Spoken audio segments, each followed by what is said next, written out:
En manos de quien estamos, se ocupan los gobiernos y las grandes instituciones económicas internacionales de procurarnos la prosperidad y el progreso, o lo que ocurre es que todo el sistema está basado en un sistema de trampas e intereses creados.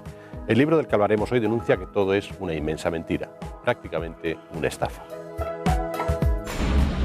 ¿Quién gobierna el mundo? ¿Cuál es el poder real de los políticos? ¿Hasta qué punto nuestra vida está condicionada por las organizaciones internacionales y las corporaciones privadas? ¿Cuál es el papel de los paraísos fiscales que dan abrigo al dinero del crimen y la corrupción? ¿Quién ganará con la brutal crisis económica que estamos viviendo? El periodista Santiago Camacho apunta con el dedo a varios de los responsables. La conocida Troika, formada por el Fondo Monetario Internacional, el Banco Mundial y la Organización Mundial del Comercio, así como las agencias de rating que están actuando como verdaderos ladrones de la democracia. Con este directo y controvertido nombre, la Troika de los 40 ladrones, lo mínimo que se puede decir del libro es que no hace prisioneros. Para hablar de él está con nosotros su autor, Santiago Camacho, escritor y periodista. Ha publicado varios libros y artículos sobre temas como los servicios secretos, misterios de todo tipo y hasta teorías de la conspiración. Bienvenido. Muchas gracias. Y Xavier Arreciabalo es profesor de Economía en la Universidad Complutense de Madrid y autor de varias obras sobre la crisis del capitalismo, las políticas de privatización en América Latina y la crisis de la eurozona. Bienvenido. Muchas gracias. El papel de varias instituciones internacionales es muy importante en su libro, desde el principio. ¿Tan peligrosas son? Pues la verdad es que sí, sobre todo porque yo creo que instituciones como el Fondo Monetario Internacional o como el Banco Mundial no obedecen a los fines con los que presuntamente fueron creadas. Tradicionalmente ha sido una herramienta de hacer ideología, a través de la economía, y otra de hacer política directamente a través de la economía.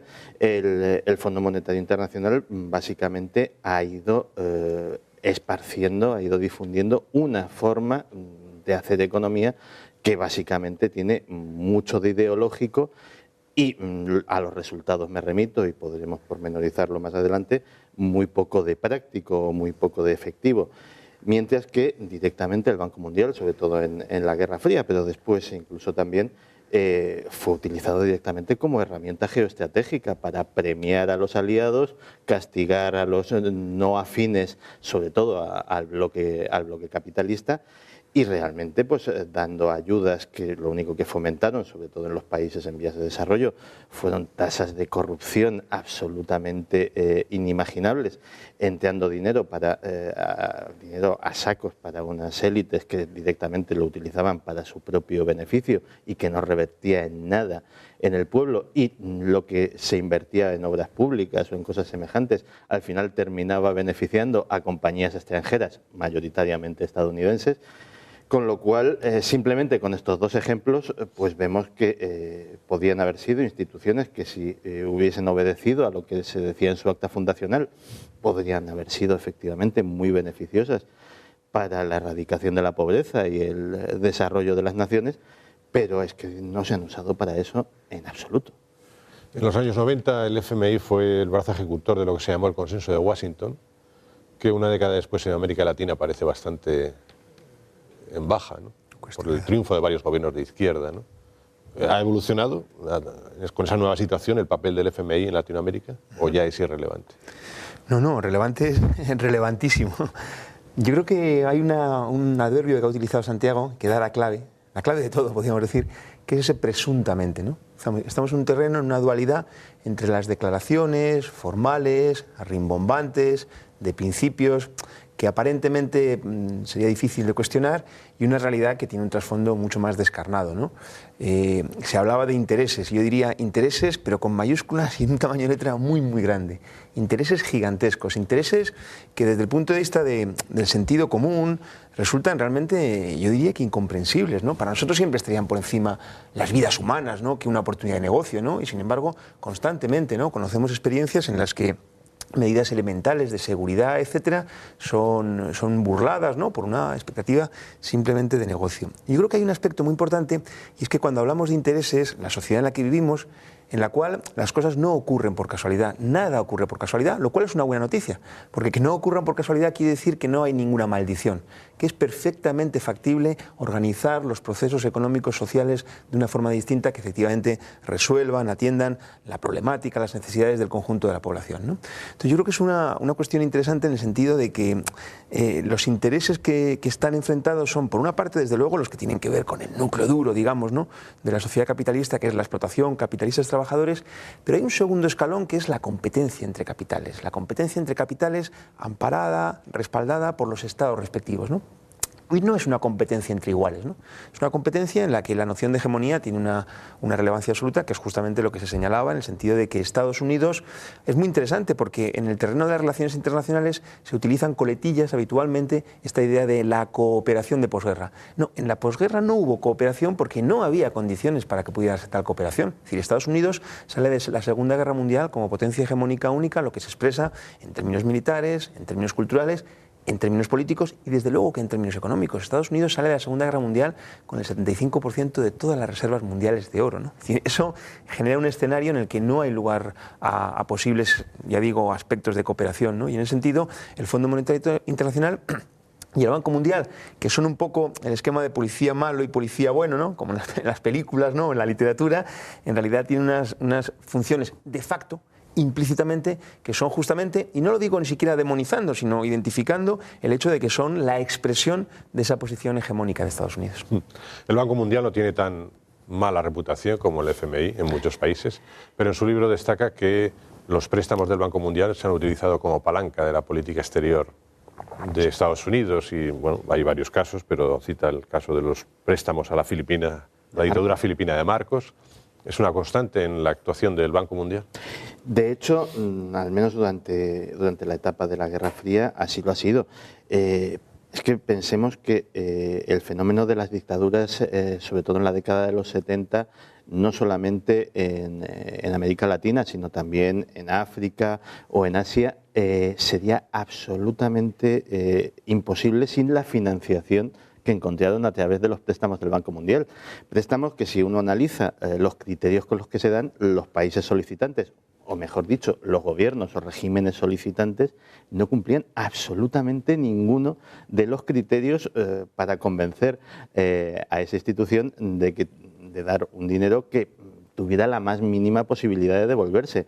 Es más, o sea, los inspectores del banco hacían sistemáticamente la vista gorda sobre asuntos como la corrupción de los diferentes países. En muchos casos, esto siendo muy benévolo, cuando no la fomentaban, es decir, cuando no directamente se dedicaban en el país a repartir maletines para favorecer esos préstamos. Porque una de las cosas que más me ha asombrado en la investigación de este libro es algo que se aproximaba bastante más a mi ámbito normal de actuación, que es el de, pues, los servicios, como bien ha dicho, servicios de inteligencia, crimen organizado, etcétera, etcétera, que es el de unos personajes que los llaman los sicarios o los gánsteres económicos.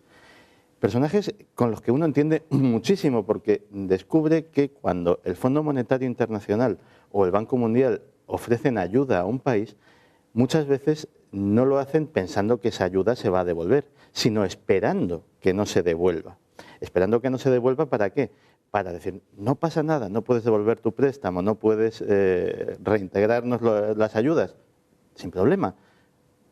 Danos ayuda en tal votación de las Naciones Unidas, déstanos tropas para tal intervención en un país extranjero,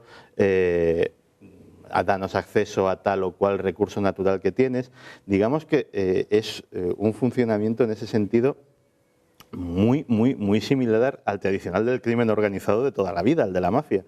Con lo cual, efectivamente, pues muchas veces las actuaciones del Banco Mundial y del Fondo Monetario Internacional también, pues han sido directamente, pues, muy discutibles en lo ético, ¿no? En la idea esta de préstamos, ¿cuántas veces corresponden a las necesidades del que pide dinero y cuántas a las necesidades del que lo concede? Bueno, hay una clave, y es que la lógica que está detrás es bastante sencilla de entender. El capital ha de moverse, y en un contexto en el que, y vale para los 70s y vale para la actualidad, en un contexto en el que las posibilidades de inversión productiva rentable son muy limitadas, vinculado a la idea, a la situación de crisis, el capital sigue teniendo que moverse igual, ¿no? Entonces, efectivamente, se genera ese mecanismo de que se presta, en los años 70, en América Latina, una presión coercitiva sobre gobiernos, sectores privados, en el sentido de que se endeudaran. Y ahí comienza a operar ese mecanismo de la deuda, que es un mecanismo muy significativo, porque realmente muchas veces, por ejemplo hoy, ¿no?, a mí me preguntan, ¿no?, ¿y la deuda se va a pagar finalmente o no? Y la respuesta es muy curiosa, porque la respuesta es sí y no a la vez.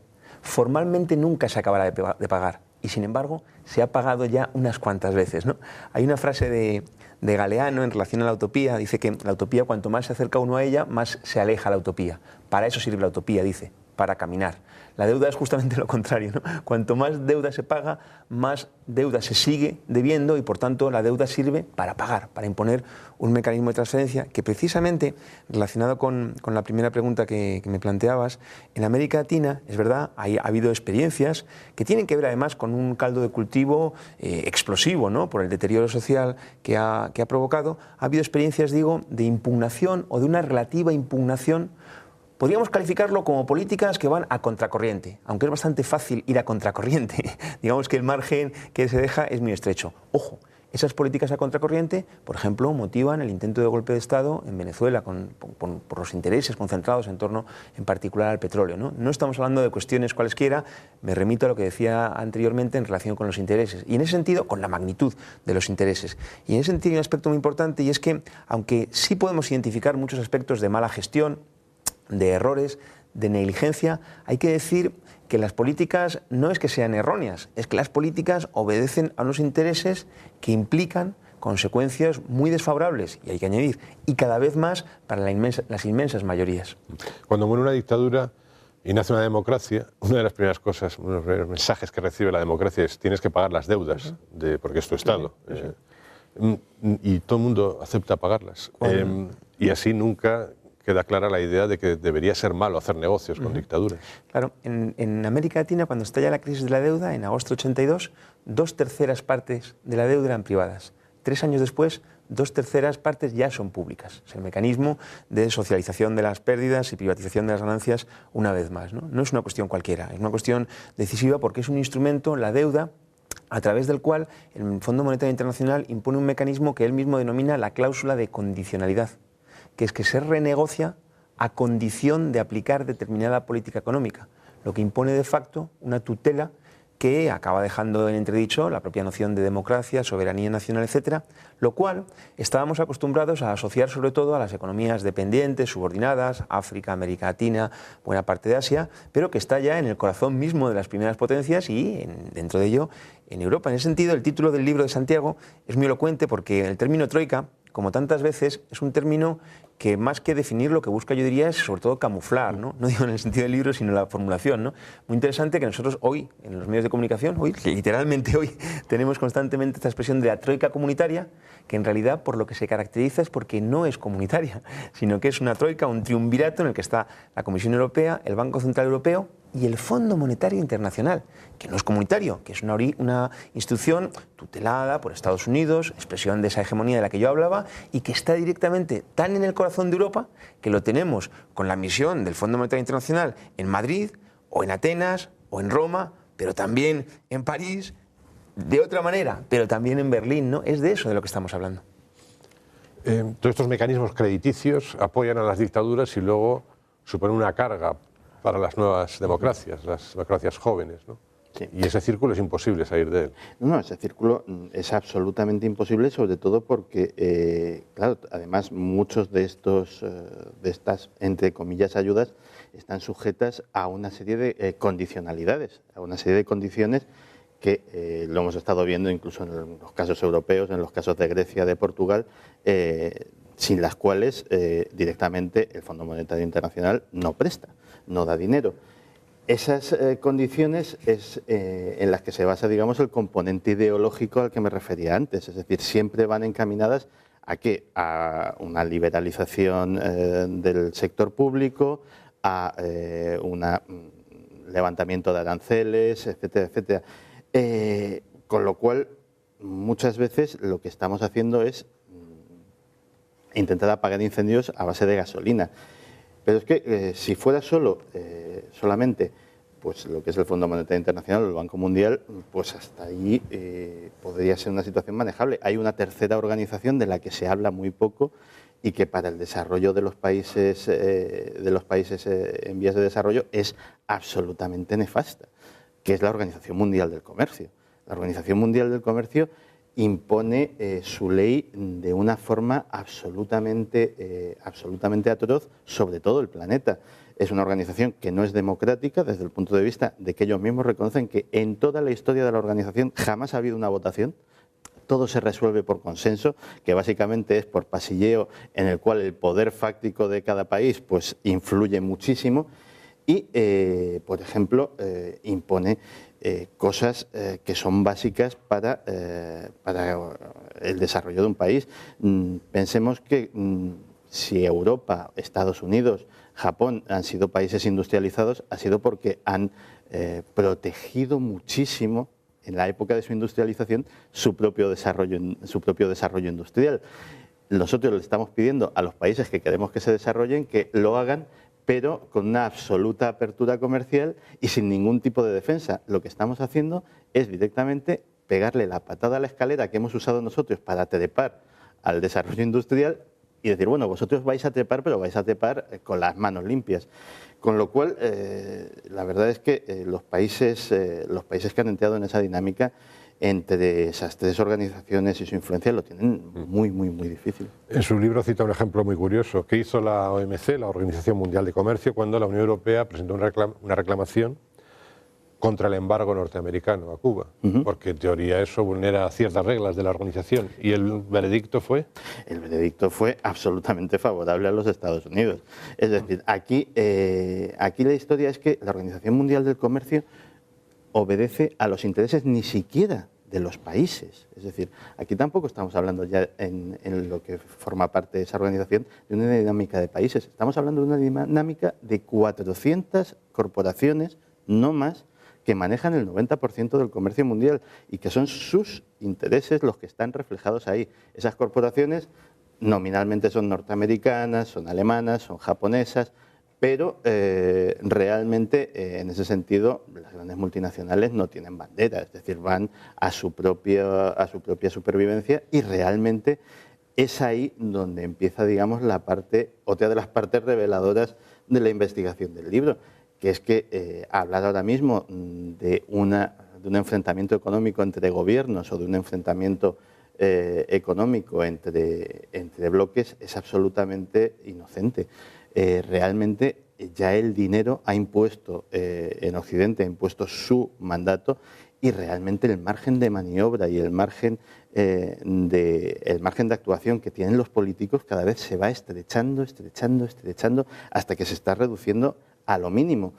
Y precisamente se impone lo que se viene llamando la dictadura de los mercados, que es otra de esas etiquetas que enmascaran una realidad que es absolutamente terrible, que es que básicamente los bancos de inversión y los especuladores a día de hoy mandan más que nuestros gobiernos, pero por una razón que en la cultura popular se entiende enseguida, que es que el que paga manda.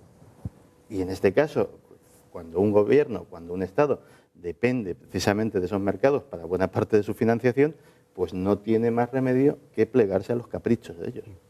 En el pasado, el Fondo Monetario, otras instituciones han impuesto líneas de actuación económica en Latinoamérica, en Asia. La paradoja de los últimos 2-3 años es que por primera vez se hace de forma continuada en Europa Occidental, que es lo que está pasando ahora en la Unión Europea. Sí. Es un elemento novedoso, es un elemento muy significativo. Realmente yo coordiné un libro en el año 97 justamente sobre el Fondo Monetario Internacional y el Banco Mundial y me empeñé en que hubiera un capítulo sobre Europa. Era el periodo, año 97, en el que se empezaba a extender el mecanismo de Maastricht, camino a la moneda única, ese elemento de disciplinamiento dudosamente democrático. Y era importante, pero todavía reconozco que yo cuando tenía que argumentar esto necesitaba desplegar muchos datos, muchas declaraciones. Que yo sepa, por vez primera en marzo de 2011, negro sobre blanco en un documento de la Comisión Europea, en el cónclave que tiene lugar los días 23 a 25 de marzo de 2011, expresamente en el Pacto por el Euro Plus se plantea no ya la participación del Fondo Monetario Internacional en la tutela de la política económica de los países europeos, sino directamente la propia subordinación, ¿no? Hay un aspecto, yo creo, muy interesante, porque al final se presenta una inevitabilidad económica que no es tal. Es decir, la economía, la política, no dejan de ser aspectos profundamente entrelazados. Cuando se planteaba antes la duda acerca de América Latina, por qué esa asunción de la deuda, hay que decir que solamente Argentina, Brasil y México concentraban el 75% de toda la deuda externa. Si había la capacidad de sentarse y decir, aquí como mínimo ha habido una corresponsabilidad en quien ha gastado de una forma determinada, pero también en quien prestó, no dotándose de las mínimas garantías, ¿no? ¿Qué ocurre? Claro, si yo saco a la palestra los nombres de gobernantes como Menem en Argentina, impunado en un montón incluso de procesos judiciales, imputado en un montón de procesos judiciales, Collor de Mello, destituido por un proceso de corrupción en Brasil, Salinas de Gortari, huido de la justicia en México, estoy caracterizando qué tipo de expectativas se puede depositar en según qué dirigentes. Hubo una experiencia histórica muy interesante cuando se produce el estallido final del régimen estalinista en la Unión Soviética a principios de los años 90, cuando se produce la escisión, ¿no? la independencia de las repúblicas bálticas. Una de las primeras cosas que se planteó es justo lo que señalaba usted antes, ¿no? Que es, bueno, Estonia se va, pero ¿qué parte de la deuda externa de la Unión Soviética, de la vieja Unión Soviética, se lleva? Lo cual plantea, por una parte, una carga económica, pero también un elemento de disciplinamiento. Es decir, Estonia ya está metida en el orden, digámoslo así de manera rimbombante, en el orden imperialista, cuyas costuras, sin embargo, contradictoriamente, cada vez empiezan a estallar por más partes.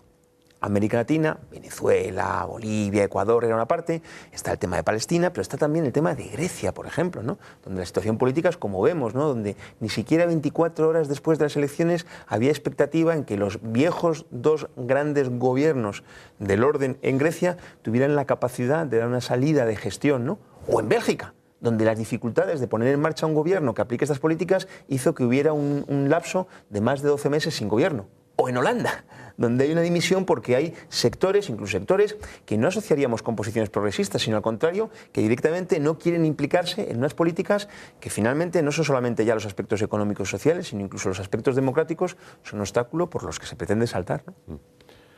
Creo que plantea en el libro el concepto de consenso de Pekín como alternativa de cara al futuro. ¿Cuál es la idea? Porque abandonar un imperio para ponerse en manos de otro no parece una buena solución. Es que no lo es. El problema de la situación actual es que todo el mundo es absolutamente consciente de la dimensión del lío, de la dimensión del problema en sí, pero nadie tiene una solución. Y eso es grave, porque realmente hasta ahora pues había, sobre todo estos organismos internacionales, habían funcionado con su consenso de Washington, con su manualcito que les estaba funcionando muy bien a ellos, no a los ciudadanos de los lugares donde se aplicaba, pero cuando eso de repente se empieza a demostrar las taras que tiene, y tiene taras de base que nos han traído a esta situación, a todo el planeta, pues realmente las mismas recetas que se están aplicando se está viendo que están empeorando la situación. Entonces, efectivamente, entre algunos economistas pues se ha puesto de moda esto del consenso de Pekín, pero es que el sistema chino también tiene sus complicaciones. De hecho, estamos hablando de un país muy poco respetuoso con los derechos humanos y sobre todo muy poco respetuoso con los derechos de sus trabajadores, con lo cual pues posiblemente sería una solución aplicar un sistema parecido al de allí para las grandes empresas. Las grandes corporaciones chinas se están sumando cada vez más a ese grupo de elegidos que manejan el comercio mundial, pero desde luego no sería en absoluto una buena noticia para los ciudadanos o para los trabajadores. Porque además China no hace ascos a relacionarse con dictaduras, ¿no? Y regímenes autoritarios. No tendría un problema de esquizofrenia si tuviera recelos al respecto. Yo creo que el tema es muy interesante porque lo primero es que hay que ir más allá de algunos datos absolutos obnubila mucho, obnubilan las magnitudes de China, ¿no? Pero hay que tener en cuenta, aparte del propio tamaño del país, especialmente desde un punto de vista demográfico, la potencia que da un régimen autoritario, un régimen totalitario, dictatorial, en el sentido de compactar la política económica. Pero lo más interesante, a mi modo de ver, es que más que consenso, yo lo que diría es ese eje Washington-Pekín. ¿Qué significa el eje Washington-Pekín? Y en cierto modo, como tantas veces, la historia se repite primero como tragedia, luego como farsa, porque ya conocimos la experiencia histórica, la salida de la Segunda Guerra Mundial, de la colaboración entre Estados Unidos y la Unión Soviética, una colaboración que lo que hizo fue resaltar muchas cosas, en particular las limitaciones del orden capitalista, pero también el alcance limitado que tenían aquellos viejos estados obreros ya completamente degenerados, ¿no? Muy interesante porque la situación de China es fascinante si no fuera por el drama que hay detrás, ¿no? En el sentido de que prácticamente podríamos decir que el único elemento de estabilidad en la economía mundial es el que resulta de que China, regida por un partido que se sigue llamando comunista, lo cual es una paradoja tremenda, impone un mecanismo de sobreexplotación a su población de tal magnitud que es competitiva. Gracias a ser competitiva, atesora divisas que presta, en particular a Estados Unidos, aportando, como digo, ese elemento de relativa estabilidad. Pero una estabilidad que es muy vulnerable. No hay, desde mi punto de vista, esta idea que se presenta a veces de un repuesto a la hegemonía estadounidense en China, porque la economía china es una economía tremendamente dependiente, una economía tremendamente atrasada, que solo sobre la base de esas particularidades que esbozaba brevemente se puede entender su competitividad, pero siempre digo desde una perspectiva subordinada, ¿no? En realidad yo creo que la discusión finalmente en lo que se plantea es en cuanto a la necesidad de abordar aspectos de trasfondo que tienen que ver con que la caracterización del momento en el que estamos, yo creo que difícilmente se puede definir de una manera más clarificadora que con la noción de huir hacia adelante, ¿no? Y huir hacia adelante es huir al sitio desde el que te atacan, te disparan por seguir con la imagen gráfica. Y por último, un elemento de estafa, el de los paraísos fiscales, que según los gobiernos europeos se iba a solucionar a través de las cumbres del G20. ¿Qué ha ocurrido con eso? Pues realmente ha ocurrido que de momento no tiene vías de solución. Pensemos una cosa, en nuestro país, por poner el ejemplo que más cerca tenemos, es que la inmensa mayoría, cuando digo la inmensa, pues a lo mejor 4 o 5 se salvan, de las empresas del IBEX 35 tienen sedes en paraísos fiscales a través de las cuales evaden miles de millones al fisco.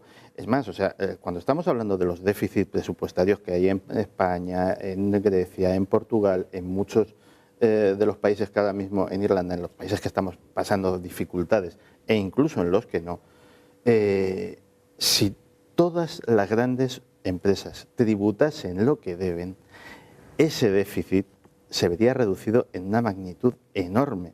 El problema es que mediante mecanismos, ojo, completamente legales, y es ahí donde posiblemente habría que incidir, y es en cambiar la legislación, mediante esos mecanismos legales, esas empresas, no solo las del IBEX 35, sino las del Dow Jones y las de prácticamente todos los países, se dedican a sustraerle dinero por herramientas que se describen algunas en el libro y que son dignas de una película de timadores, pero que, insisto, la inmensa mayoría de ellas son perfectamente legales sobre el papel, a sustraer a la sociedad parte de su obligación para con ella, con lo cual es un problema que desde el punto de vista político es urgente resolver, pero evidentemente desde el punto de vista del tejido empresarial y de las grandes empresas no le conviene a nadie. Lo malo de todo esto es que si nos han engañado una vez, nos engañarán una segunda o una tercera, aunque por primera vez se puede decir que los países occidentales reciben una medicina que antes probaban otros países del mundo. Santiago Camacho, gracias por venir a Epílogo. Muchas gracias. Xavier Arrizabalo, muchas gracias. Nosotros volvemos la semana que viene con nuevos libros y nuevos debates.